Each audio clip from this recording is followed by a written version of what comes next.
बहुत समय पहले घने जंगल के किनारे एक छोटी सी चूहिया रहती थी। उसका नाम था चुनमुन। वह साधारण चूहिया नहीं थी। बचपन में उसने एक घायल साधु की सेवा की थी। प्रसन्न होकर साधु ने उसे वरदान दिया था, जब भी तुम्हारा मन चाहे तुम कुछ समय के लिए एक सुंदर इंसानी लड़की का रूप धारण कर सकोगी। समय बीतता गया। चुनमुन जब भी इंसानी रूप धारण करती, पास के गांव में घूमने चली जाती। उसे इंसानों की दुनिया बहुत आकर्षित करती थी, उनके घर, त्योहार, गीत और रिश्ते।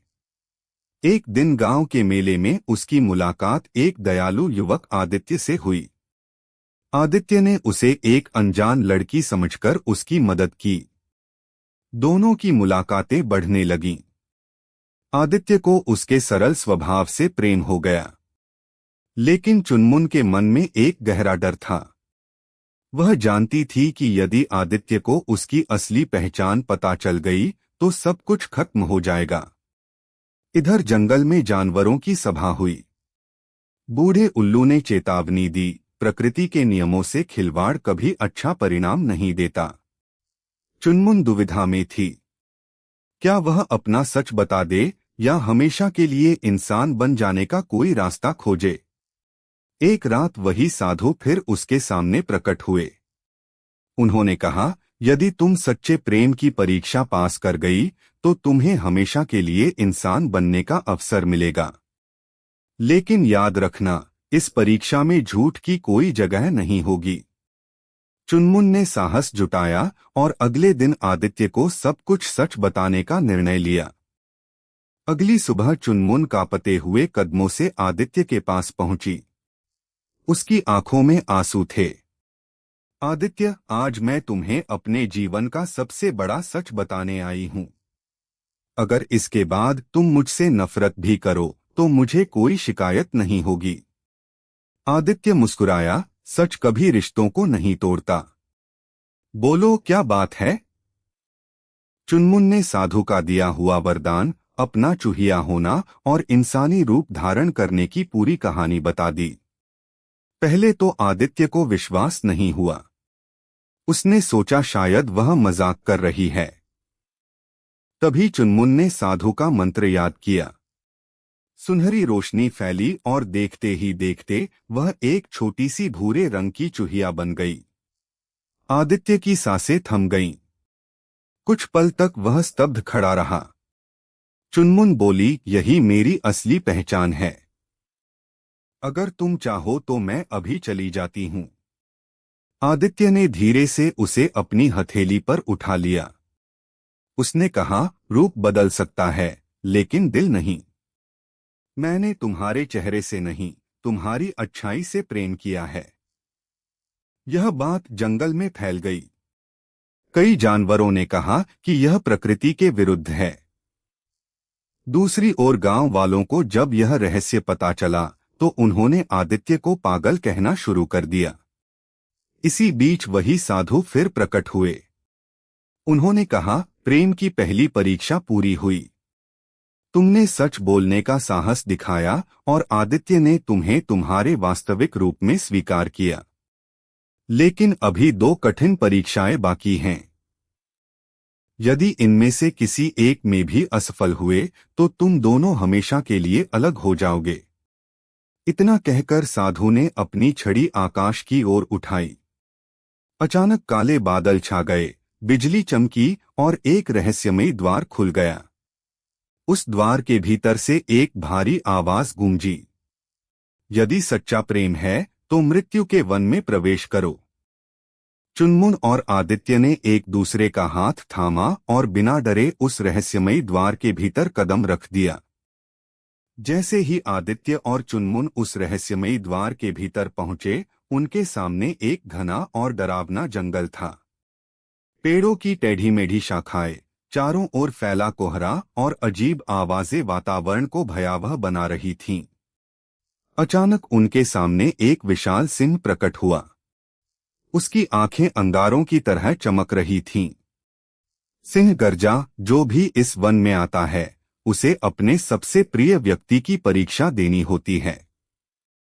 यदि तुम दोनों का प्रेम सच्चा है तो एक दूसरे को बचाने के लिए अपना सबसे कीमती त्याग करना होगा। इतने में जमीन फट गई और आदित्य गहरे गड्ढे में गिरने लगा। बिना एक पल सोचे चुनमुन अपने छोटे से चूहिया रूप में आ गई और तेजी से दौड़कर एक मोटी बेल कुतरने लगी। बेल टूटते ही वह आदित्य के हाथ तक पहुंची। आदित्य ने उसे पकड़ लिया और बाहर निकल आया। सिंह मुस्कुराया और बोला, पहली बार किसी ने अपनी शक्ति नहीं, अपने साहस और बुद्धि से परीक्षा जीती है। तभी साधु फिर प्रकट हुए। उन्होंने कहा, अब अंतिम परीक्षा बाकी है। चुनमुन, तुम्हें एक अवसर दिया जाता है। तुम हमेशा के लिए इंसान बन सकती हो, लेकिन इसके बदले तुम्हें अपनी सारी पुरानी यादें भूलनी होंगी, आदित्य को भी। चुनमुन की आंखों से आंसू बहने लगे। इंसान बनने का उसका वर्षों पुराना सपना अब उसके सामने था, लेकिन उस सपने की कीमत उसके प्रेम की यादें थीं। आदित्य ने उसका हाथ पकड़कर कहा, अगर तुम्हें मुझे भूलकर खुश रहना पड़े तो मैं तुम्हें रोकूंगा नहीं।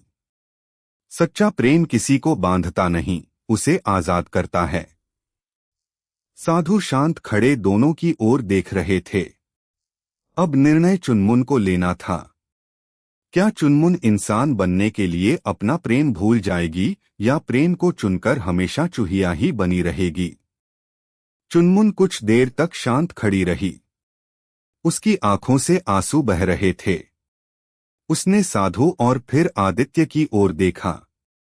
वह धीरे से बोली, यदि इंसान बनने की कीमत अपने प्रेम और अपनी पहचान को खोना है तो मुझे ऐसा जीवन स्वीकार नहीं। मैं वही रहना चाहती हूँ जो हूँ। साधु के चेहरे पर मुस्कान आ गई। उन्होंने कहा, यही अंतिम परीक्षा थी। सच्चा प्रेम कभी स्वार्थ नहीं चुनता, बल्कि सत्य और त्याग को चुनता है। जैसे ही चुनमुन ने अपना निर्णय सुनाया, चारों ओर तेज प्रकाश फैल गया। आकाश से पुष्पों की वर्षा होने लगी। पूरा जंगल उस दिव्य प्रकाश से जगमगा उठा। साधु ने अपना कमंडल उठाकर कहा, चुनमुन, तुमने अपने प्रेम के लिए अपना सबसे बड़ा सपना त्याग दिया। इसलिए मैं तुम्हें दंड नहीं, वरदान देता हूँ। आज से तुम हमेशा के लिए एक इंसान बन जाओगी, लेकिन तुम्हारा दयालु और सरल हृदय कभी नहीं बदलेगा। क्षण भर में चुनमुन का चूहिया रूप सदा के लिए समाप्त हो गया। अब वह एक साधारण नहीं, बल्कि तेजस्वी और विनम्र युवती बन चुकी थी। आदित्य की खुशी का ठिकाना नहीं रहा। गांव वालों ने भी यह चमत्कार देखा और समझ गए कि सच्ची महानता रूप में नहीं, बल्कि चरित्र में होती है। कुछ समय बाद पूरे गांव की उपस्थिति में आदित्य और चुनमुन का विवाह हुआ। विवाह के बाद दोनों ने जंगल के सभी जीवों और गांव के लोगों के बीच प्रेम, दया और सहयोग का संदेश फैलाया। चुनमुन कभी नहीं भूली कि वह एक समय छोटी सी चूहिया थी। इसलिए उसने अपने घर में किसी भी छोटे जीव को नुकसान पहुंचाने की अनुमति नहीं दी। उसका मानना था कि हर जीव का जीवन समान रूप से मूल्यवान है।